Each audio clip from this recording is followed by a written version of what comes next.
This video was only made possible through the very generous contributions of my patrons. Thank you.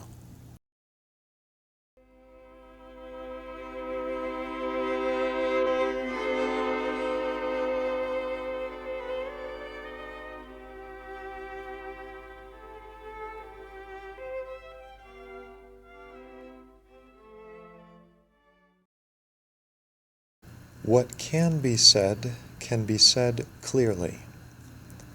There is an underlying logical structure to all thought, and therefore also all language, being the communication of thoughts. This structure makes it possible for us to both understand and describe any state of affairs or event in the world in a way that is completely untangled, unconvoluted, and otherwise without cause for misunderstanding. Wittgenstein had two main opposing theories for the nature of this logical structure. His first is presented in the Tractatus Logico-Philosophicus, where he claimed that thought and the nature of the world itself share a structure contained in the laws of logic. Thought and language use symbols arranged according to this logic in order to picture, mirror, mimic, or model what is going on in the world. Wittgenstein later discarded this idea, believing that it oversimplified the nature of thought and its possible expressions in language. His second theory is presented in the Philosophical Investigations, where he claimed that thought and language receive their meaning quite simply from their utility in specific contexts or cultures. Thus, clear expression is achieved by inquiring anthropologically into the actual instances of a word or phrase's use, that is, in terms of its locally given logic. In short, Wittgenstein shifted from universalism to a kind of particularism, but either way, his primary concern was always clear thought and communication.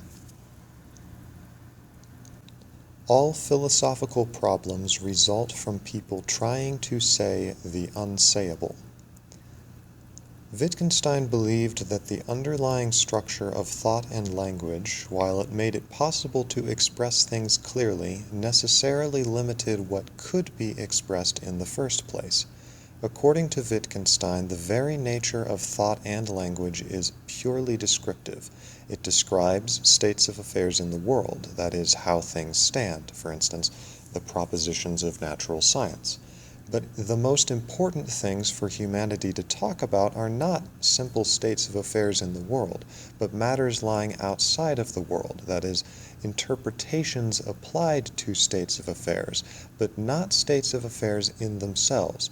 That is to say, the meaning behind things, the value of things, the goodness or badness of things. For instance, to say, you should do this, or such and such ought to be this way, are utterly bankrupt of meaning, because the arrangement of those words does not follow the very structure which endows language with meaning. While it does make sense to say, so-and-so is experiencing a feeling of distaste at a state of affairs and wishes things were different, to take the next step and agree with said distaste, saying things really should be a different way, is the moment language and thought cannot possibly help us. At such a point, it is not unlike asking, how much does a voice weigh? Such a question demonstrates a missing of what those words are supposed to apply to and what their natural relationship with each other is. True philosophy is the therapeutic untangling of the linguistic inconsistencies that form its problems. Wittgenstein claimed that all philosophical problems posed heretofore make no more sense than asking how much does a voice weigh. Such a question, rather than warranting a direct response, requires instead a seemingly unrelated overhaul of the asker's understanding of language and its logic. This overhaul, while possibly annoying the asker, is the only way to answer their question honestly, by ultimately showing that their problem is not actually a problem at all. Wittgenstein believed this applied to all the philosophical problems of history, They represented highly complex misunderstanding of thought and language. In short, they were no more than the result of unclear thinking. Philosophy's task, then, is simply to help clarify people's thinking and free them from the tangle of philosophical worry and doubt they became ensnared in. The end result of true philosophy is a Taoist acceptance of existence. When the therapeutic untangling is finished, the result is peace. One realizes that what was thought a problem was not a problem at all, and they are free to move on with life, having learned how not to fall into the same errors of unclear thinking again.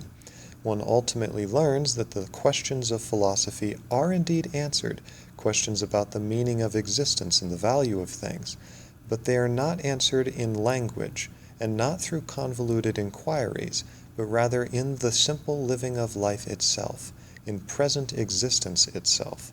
As Wittgenstein puts it, the truth shows itself.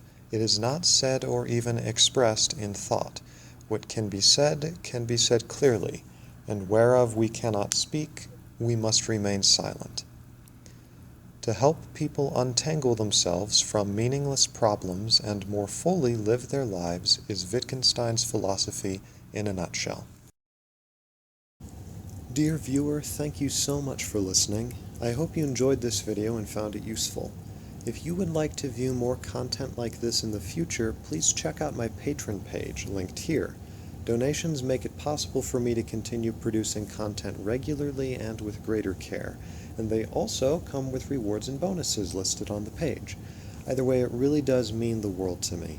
Thank you so much for watching, and I wish you the best.